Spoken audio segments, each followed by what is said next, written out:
उदालगुरि जिल्लायाव जुनमुनि राभा खास्रि बिस्रि बुथारनायनि सायाव थार बिजिरनांगौनि थाखाय सरकारनि बेरेखा स्लगानजों अख्रां गावजासे सरमा लोगोसे दुखु फोरमायनाय।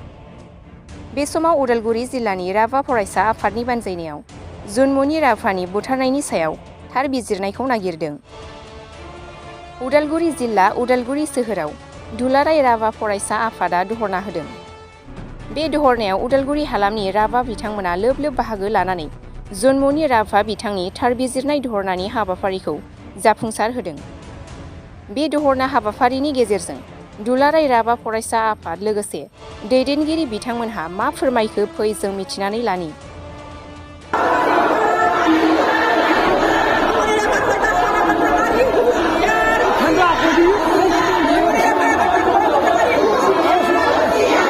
जुनमुनि राভাৰ যি হত্যাকাণ্ড সেই হত্যাকাণ্ডৰ সন্দৰ্ভত আজি যি আমাৰ ইয়াত বৃহৎ সমদল ওলাইছে, ইয়াত প্ৰথমে মই ওদালগুৰি জিলাৰ সকলো সংগঠনৰ জাতীয় সংগঠনক প্ৰথমে মোৰ ফালৰ আন্তৰিক অভিনন্দন জ্ঞাপন কৰিছোঁ। আৰু যি অন্য জাতীয় সংগঠনে আমাৰ লগত অংশগ্ৰহণ কৰিছে, অঞ্চলস্থ সমগ্ৰ অসমবাসী ৰাইজক নিখিল ৰাভা মহিলা পৰিষদৰ পৰা মই সাংগঠনিক অভিনন্দন জ্ঞাপন কৰিছোঁ।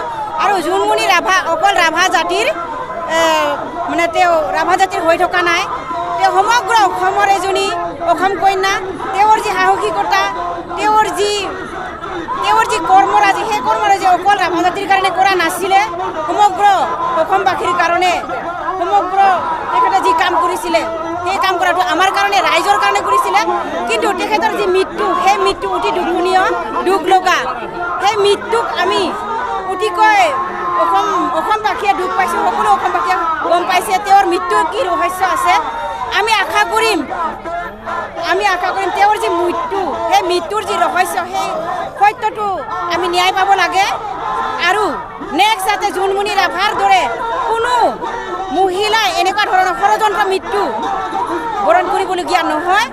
আমি আজি এই মঞ্চৰ পৰা, আজি সমদলৰ পৰা সমগ্ৰ অসম চৰকাৰক, গৃহ বিভাগক আমি নিখিল ৰাভা মহিলা পৰিষদৰ পৰা অনুৰোধ জনাম, জুনমণি ৰাভা যি তেওঁৰ এটা অতি দুখ লগা মৃত্যুবৰণ কৰিলে, সেই মৃত্যুৰ এটা সত্য, তেওঁৰ যি ন্যায়, সেই ন্যায় পাওক। তেখেতে এটা আৰক্ষী বিষয়া হৈও ন্যায় পোৱা নাই, আমি জনসাধাৰণে কেনেধৰণৰ ন্যায় পাম? গতিকে পিছৰ পৰ্যায়ত তেনেধৰণৰ ঘটনা পুনৰাবৃত্তি নহওক।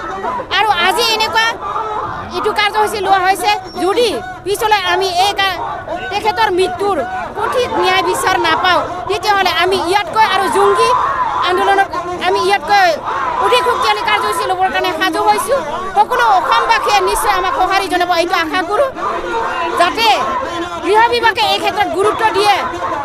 মহিলা আচলতে তেওঁ যি মহিলা নাৰী, সেই নাৰী আচলতে অকল নহয়, নাৰী দেৱী, মা, ভাই, ভণ্টি, পৃথিৱীৰ সকলো ধাত্ৰী হয়। কিন্তু আজি নাৰীৰ ইমান অপমান, লীনা দলে তেওঁ নাৰী হৈও এজনী নাৰীক তেখেতৰ মৃত্যুত নিশ্চয় তেখেতে দুখী বুলি আমি ভাবিছোঁ। লীনা দলে গ্ৰেপ্তাৰ কৰিব লাগে।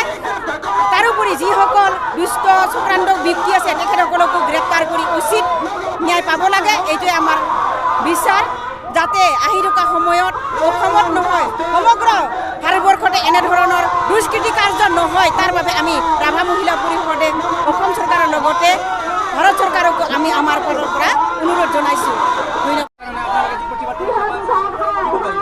হয়, আজি ওদালগুৰি জিলাৰ সমূহ জাতি জনগোষ্ঠী লগ হৈ আজি যি প্ৰতিবাদ সমদল উলিওৱা হৈছে, এই প্ৰতিবাদ সমদলৰ জৰিয়তে আমি অসমৰ যিখন চৰকাৰ চলি আছে, এই চৰকাৰ তথা গৃহ বিভাগক আমি গৰিহণা দিব বিচাৰিছোঁ। আজিৰ তাৰিখত জুনমণিৰ যি হত্যা কৰিলে, যি ষড়যন্ত্ৰ কৰি হত্যা কৰা হ'ল, এই ষড়যন্ত্ৰ হত্যাক আজিৰ তাৰিখলৈকে কোনো এটা দিয়াই দিব পৰা নাই। আজিৰ তাৰিখত কোনো এজন বিষয়া SP লীনা দলে আজিলৈকে গ্ৰেপ্তাৰ কৰা নাই। যিজন ব্যক্তিৰ নেতৃত্বত এই ষড়যন্ত্ৰৰ বলি হ'বলগীয়া হৈছে, যি সুদক্ষ SI বুলি আমি সকলোৱে ৰাইজে, অসমবাসী ৰাইজে জ্ঞাত, সেই অসমবাসী ৰাইজে জ্ঞাত থকা সুদক্ষ SI জনক আজিৰ তাৰিখত SP লীনা দলেৰ নেতৃত্বত ষড়যন্ত্ৰ কৰি মৃত্যুদণ্ড দিয়া হৈছে।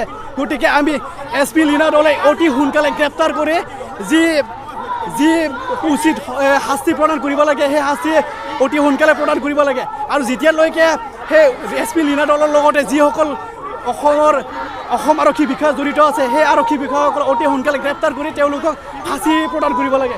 যেতিয়ালৈকে এই জোনমণি ৰাভাৰ ন্যায় আমি নাপাওঁ তেতিয়ালৈকে আমি এই প্ৰতিবাদ চলি থাকিব, নিৰন্তৰভাৱে চলি থাকিব। আৰু এটা কথা মই আপোনালোকৰ জৰিয়তে ক'ব বিচাৰিছোঁ, যিজন গৃহ বিভাগৰ মুখ্যমন্ত্ৰী তেখেতে নিজৰ গৃহ বিভাগটো তেখেতে নিজৰ হাতত ৰাখিছে আৰু তেখেতে আজিৰ তাৰিখত নিজৰ বিভাগৰ এজন SI মৃত্যুৰ ক্ষেত্ৰত তেখেতে আজিলৈকে এটা ভাল কমেণ্ট দিয়া আমি দেখা পোৱা নাই। গতিকে তেখেতক আমি গৰিহণা দিছোঁ।